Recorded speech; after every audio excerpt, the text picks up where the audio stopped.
I thank the tens of thousands of people that have had themselves tested over the weekend, especially those in southwestern Sydney, where we've seen in particular venues be subject of a number of cases. Overnight, New South Wales had 17 cases. Important to note that 8 of those were in hotel quarantine, so 9 due to local cases, all of them known but for one, which Dr Chant will speak about. So New South Wales, given the circumstances, is holding the line and doing okay, but we are still on high alert. Dr Chant and I said a couple of weeks ago that the next month to 6 weeks would be critical, and we're still halfway through that period, and it's really, really important for us to stay vigilant. There has been a marked improvement in businesses being COVID safe, but we still have more to do. The rules came in on Friday and there has been a marked improvement, but our compliance officers and the police will be ever vigilant to clamp down on any businesses that aren't COVID safe, but also on patrons who are doing the wrong thing. At the end of the day, it's up to all of us to keep getting tested if we have the mildest symptoms. If we're asked to stay home for 14 days, make sure it's 14 days, not 12, not 13, but the full 2 weeks, because this is critical in controlling the spread and making sure New South Wales gets on top of the virus so that we control the virus and the virus doesn't get in control of our state. It's so important for us to keep getting tested with the mildest of symptoms, and of course to make sure that if we're waiting for test results, that all of our immediate household continues to isolate for that full period, especially if you've been to a venue that's been identified, especially if you've been subject to a health request, to make sure you isolate. It's so critical. We're relying on everybody to do the right thing. To this point in time, it stood New South Wales well, but we need that to continue. And of course, during this time, our aim is not just to get on top of the health, but also to keep jobs and employment going in New South Wales. And I'm very grateful that the Treasurer today has announced a number of stamp duty concessions, especially for first home buyers in relation to new homes. Not only will this allow people to get into the market for the first time, it is a buyer's market after all, but also to generate construction and jobs, and that's really, really critical. And we're doing everything we can as a government to find that healthy balance between maintaining the health needs of our public, but also, of course, keeping jobs going, keeping the economy going, and keeping things open as much as possible. And that's what the new restrictions regarding caps on events and caps on the number of patrons came into place. It's what we call risk mitigants, to reduce the risk that if there is someone with a case, that reduces the risk of the spread. And as you see, if you look at the last couple of weeks, there have been family celebrations or condolences, whether it's weddings or funerals or hospitality or indoor events. We know what the highest risks are, and we know that funerals are a terribly emotional time for people, but please, unless it's your immediate household, you cannot have physical contact, whether it's a wedding, a funeral, whether you're out socialising with friends. It is so important for all of us not to let down our guard, because when you let down your guard, the virus can take hold and spread. It's really important for all of us not to let down our guard, as hard as it is, but our lives can stay at this level of freedom and economic stability and continuity if all of us continue to do the right thing, which is so critical. I'll ask Dr Chant now to give a more detailed update on the cases in New South Wales, and then the Treasurer will outline the detail of the stamp duty announcements today. Thank you. So there were 17 new cases in the 24 hours to 8 p.m. on the 26th of July, bringing the state's total to 3,496 cases. 3 cases were linked to the Thai Rock restaurant in Wetherill Park, and they were household contacts of previously confirmed cases.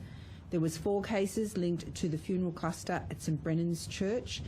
8 cases were travellers in hotel quarantine, and 2 cases are still under investigation. 1 is linked to the Thai Rock Potts Point, and 1 is a man in his 40s in southwestern Sydney, and in that case we are investigating the source of how he acquired the infection. There are currently 101 COVID cases being treated by New South Wales Health. There are 5 COVID patients in intensive care. 1 is ventilated. And 90% of the cases being treated by New South Wales Health are in non-acute or out-of-hospital care. In terms of the significant alerts for the community, We've indicated that a staff member at the Thai Rock restaurant at Potts Point has now tested positive for COVID, and this follows a positive test from a person who dined at the restaurant on the 17th of July. So anyone who attended the Thai Rock Potts Point for 2 hours or more between Wednesday the 15th of July and Saturday the 25th of July is being immediately directed to be tested for COVID and to self-isolate for 14 days since they were last there, regardless of symptoms. And anyone who attended the restaurant for less than 2 hours on these dates should monitor for symptoms and immediately isolate and seek testing if symptoms appear. The venue is being closed for cleaning, and as I indicated, investigations into the source of infection are underway. In relation to the St Brennan's funeral cluster, we've had a total of 9 cases linked to that gathering, and all the attendees of this funeral and the related events have been identified as close contacts and have been asked to self-isolate and get it tested regardless of any symptoms and continue to self-isolate from 14 days even if that test is negative. A couple who attended the funeral and yesterday tested positive for COVID also attended 2 restaurants whilst infectious. So anyone who attended the Tat Viet Noodle House, aka Crispy Chicken Noodle House at Cabramatta between 1 p.m. and 2 p.m. on the 22nd of July, or the Anne Restaurant, Bankstown, between 9 a.m. and 11 a.m. on the 23rd of July should monitor for symptoms and immediately isolate and seek testing if they appear. These restaurants have been directed to undertake cleaning, and in some cases deep cleaning can be undertaken outside normal business hours, and it's not necessary for the restaurant to close. A child who attended the funeral has also tested positive and is counted in today's cases. The child attended the St George's River Grammar, a Christian school at George's Hall in southwestern Sydney, for 1 day whilst infectious on the 23rd of July. The school's closed for cleaning, and there are 18 students and 4 staff identified as close contacts of the child and will be isolating for 14 days. We are asking the community in particular suburbs to come forward in particular for testing, and that is Harris Park and Middleton Grange. So residents in those communities with the most minimal of symptoms, we're asking you to come forward and get testing. That's to assure ourselves that we are not missing transmission in those suburbs. My message echoes the Premier's words. This is a period where we need to sustain those high rates of testing. I know the weather is a little bit challenging outside, but please do not let that deter you. Do not put off getting a test at this time. It is essential we maintain high rates of testing across the state. I would also like to echo the Premier's words around the importance of maintaining that social distancing. Consider the use of masks where you can't achieve that social distancing, so things like public transport or other crowded venues. And at this time, we're asking you to keep those gatherings as small as possible and to also not travel for non-essential reasons at this time. This is a critical time over the next 3 to 4 weeks, and if we can all play our part in changing behaviours and reducing interactions, it will help us control the spread of COVID-19. I'd also like to acknowledge the work that business has undertaken to step up their COVID safety measures, and it's incredibly important that those continue to be strengthened.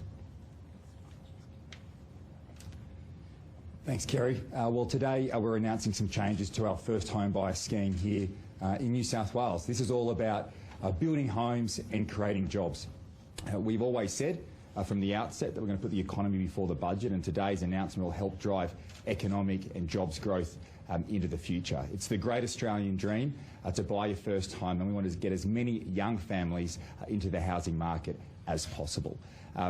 As a result of the changes today, we're expanding home purchases for new homes. So for those first home buyers who are purchasing a new home, we'll be increasing the threshold, which was previously at $650 to $800, from $800 to $1 million.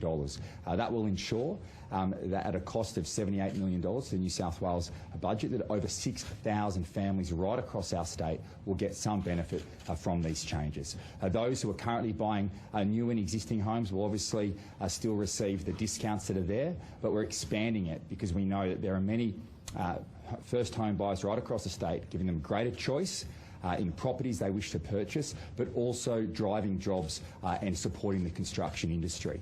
The construction industry is an important part of the New South Wales economy, contributing around $48 billion to the New South Wales economy. That's around 7.7% of our GSP. But I guess what is somehow masked by all the cranes in the sky is the challenges that the construction industry is facing in our state. It's by far the largest industry that's taken up the JobKeeper program with over 50,000 applications since July this year. And we want to make sure that construction in our state continues to grow. As the Premier and I have indicated before, we've kept our public infrastructure pipeline going. We've increased it to over $100 billion. We know the importance that construction and infrastructure investment will make in driving jobs growth and driving economic growth in our state, but we also want to find avenues in which we can get out of the way, lower the tax burden and drive our economy going forward. Can I please ask us about the health advice around the Potts Point Tie Rock? The 2-hour window, that was interesting messaging because obviously there's been a lot of talk about the 15 minutes of exposure. Can you just confirm, or I guess explain and elaborate why there's that 2-hour window that you mentioned? And just the way you presented the figures, just to confirm, there's still no established link between the Tie Rock at Potts Point and Wetherill Park? They are under the same management structure, so we're currently investigating whether there's crossover of staff or how that could have occurred. In these matters, we don't have any evidence of the direct 15 minutes face-to-face contact in a lot of the interactions. So what we've had to do is balance inconvenience to customers who may have attended there. As I understand, it's quite a busy restaurant, with pragmatism, and so we've taken that two-hour threshold. What we're really urging people to do is come forward.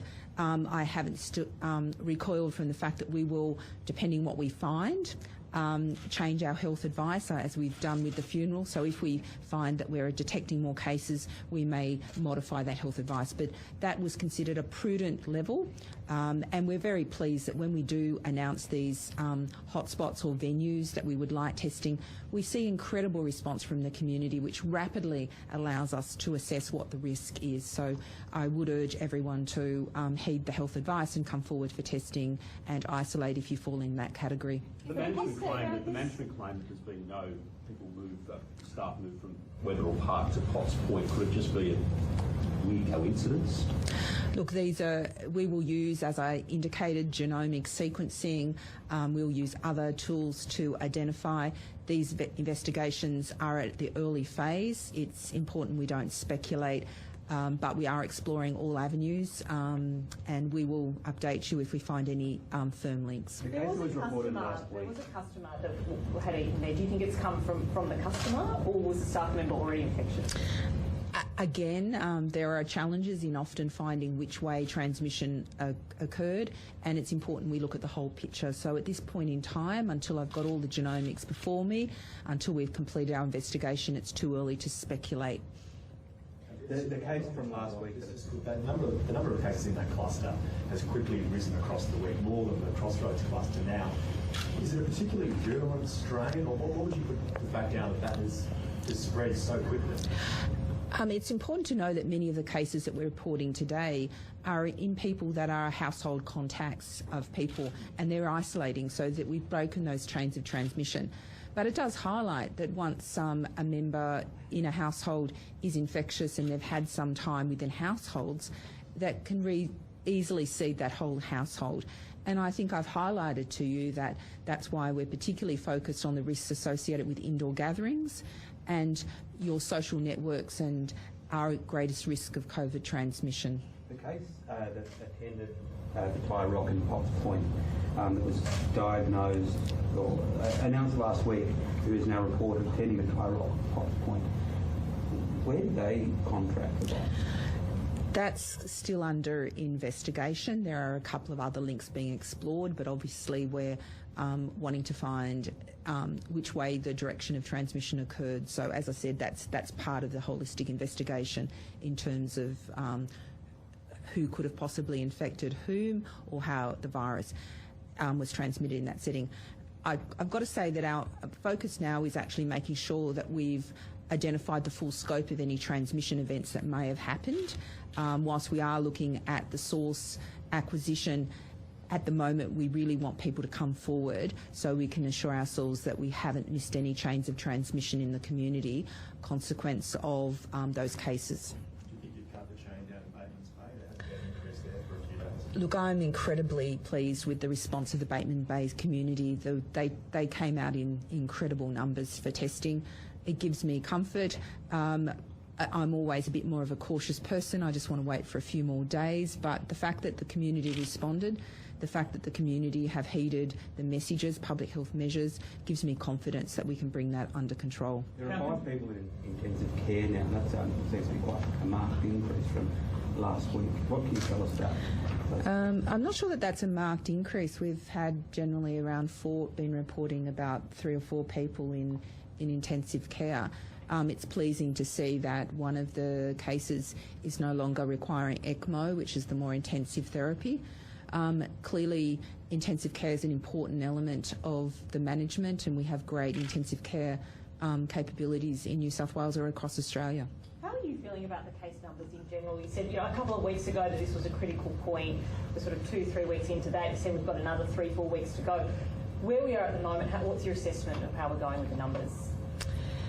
I'm pleased that to the largest extent the cases are linked to known clusters. This is an anxious time. I think this is a critical time where we need the community to modify their behaviours, re-engage with the public health messaging and come forward for testing. I believe that we're doing a lot of action in southwestern Sydney and Western Sydney to really close down any clusters, but we've got to be aware that we could have transmission chains in other parts of the state that are not being detected at the current time. This virus can cause very mild illness, and that's why everyone's got a part to play. Even with the most minimal symptoms, please come forward, because you may be having minimal disease, but we can see if you transmit it to someone else, you might have more serious disease, and how quickly the disease can spread in chains. And I think the numbers are reported associated with the clusters give you that sense that if we hadn't identified those cases, we would have continued to see those chains grow, and you can see how over such a short period of time the numbers can escalate quite quickly. How concerned are you about tomorrow's planned protest, even though it's been deemed prohibited? It's likely to go ahead. Are you worried about it? At this point in time, I'm asking all members of the community to adopt COVID-safe measures, and that means around maintaining social distancing, avoiding large gatherings, avoiding crowds, adopting all of those behaviours. So for me, this is a critical point in our response. Premier, the 80 New South Wales health workers that have been granted an exemption to work at Wangaratta Hospital without self-isolating, why was this granted, and can we expect more exemptions for workers in similar situations? There are some GPs in Rutherglen that are now trying to state their case. Look, of course, our conditions on the border are all based on health advice, and of course we had to take a very important critical step in reducing the number of permits we were issuing. 200,000 under the current circumstances was very high, and again we can't be assured that there's no community transmission in regional Victoria, which compromises all of New South Wales. But according to the health advice, if at any stage we find a category of person or a situation which renders us to allow further permits under those circumstances, we will.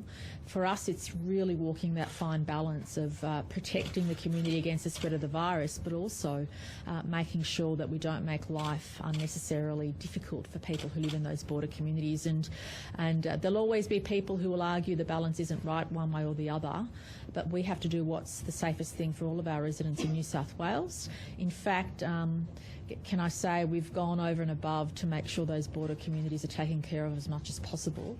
But we also have to weigh that up with the risk posed to the rest of the state. And as Dr. Chant explained today, and as we've been explaining for the last few weeks, it does not take much to have a cluster grow.